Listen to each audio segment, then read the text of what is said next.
Nossa, eu vou te falar isso aqui porque não tenho receio e a gente tem que identificar. Dentro do ministério, houve um tempo, nós somos pentecostais, então um movimento muito grande e tal. E um dia eu parei em cima do altar e comecei a olhar a igreja toda girando, pulando, rodando. E parece assim, que o inimigo falou assim, eu vou separar esse dia, vai vir meio mundo de visitante. Tinha um monte de gente que não era crente. Uhum. E eu olhava assim, e na frente, na minha frente, Satanás girando, falando em mistério, profetizando. Eita. E eu olhava aquilo assim, dentro da igreja, dentro do ministério. E não era um. Não era um. E eu olhei aquilo e eu falei, e agora? E agora, Deus, o que vai acontecer? Como que eu vou fazer? Eu tenho metade de uma igreja que não vai entender. Se eu descer e pôr a mão, vai cair endemoniado. Ou se eu ficar aqui em cima e mandar sair, vai cair, mas ia cair igual baú. Era um atrás do outro. Aí eu falei, pronto, e agora? Então eu tenho pessoas para converter e tenho pessoas que estão dentro da igreja e não estão convertidas. O que eu faço? Eu esperei esse culto acabar, irmãos. E eu falei com Deus. Tem dois filhos, né? Um que tá perdido fora e outro tá perdido dentro. E eu olhava assim e falava, e eu vou esperar acabar. Só que eu fiz uma coisa. Eu falei, Senhor, não deixa parar até depois do culto.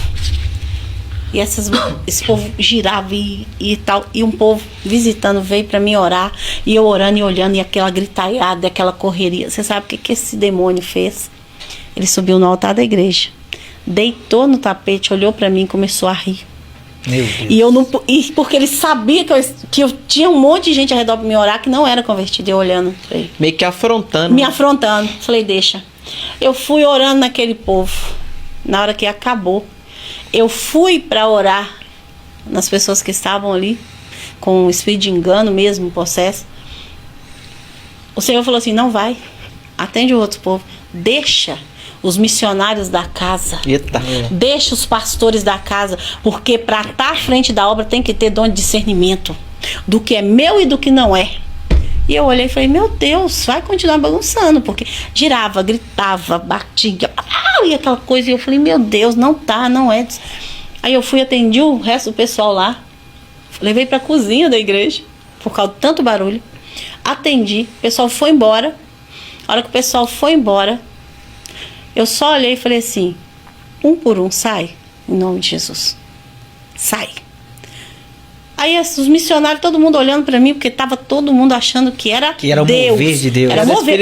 Eles estavam suando de andar atrás daquele trem, na igreja toda, e aquele bicho fazendo eles andar a igreja toda. E eu olhei assim, eu falei, vai sair em nome de Jesus. Foi saindo. Ou seja, né? Fechou a porta agora, agora a hora de tratar os... Agora é os de dentro. Aí nós fomos. Depois disso, eu marquei uma reunião no outro dia. Aí, por que isso é comigo? Eu falei, olha, examine o homem a si mesmo. Eu não posso, de uma mesma fonte, não pode jorrar duas águas. Exatamente. Então, ou é o Espírito Santo de Deus, ou é demônio. Se for demônio, porque demônio imita. Ele chega, ele quer profetizar, ele quer falar em mistério e ele pula também. E tem a carne também, o emocional. Então nós temos que ter discernimento. Por isso ter o discernimento dentro da palavra. Porque às vezes vai chegar numa pessoa para expulsar é carne, é emocionalismo. A emoção levou aquela pessoa aqui. Sim. Então você tem que ter esse discernimento de você chegar. Já teve pessoas que eu falava, vou ter que descer para ver. Aí eu desci, a hora que eu colocava a mão, emoção. Emoção. Teve um belo dia, eu falei, eu vou ver quem é emocionado dentro da igreja. E tal, o louvor, pá, de fogo, e pá, o povo pulou. Eu fiz assim, ó, desliga. Desligou. Pararam, olhando pra minha cara. Alguns continuam no mistério, outros olhando pra minha cara. Assim, precisa de uma música pra poder receber o Espírito Santo. Eu peguei o microfone e falei assim, os de verdade continuou. Todo mundo olhando pra minha cara. Eu falei, os de verdade continuam. Porque quem é de verdade continua. Eu não preciso da batida do louvor. Exatamente. Eu não preciso de alguém fazer uma entonação de voz para que eu entre em mistério. Entendeu? Por quê? As pessoas têm que entender o seguinte, eu não vou na igreja buscar, eu vou levar. E que a fonte não é a música, e sim o Espírito Santo. O Espírito Santo. Se você precisa da música para poder se movimentar, reveja. Exatamente. Reveja seus conceitos. Se você precisa de uma bateria para te emocionar, reveja os seus conceitos.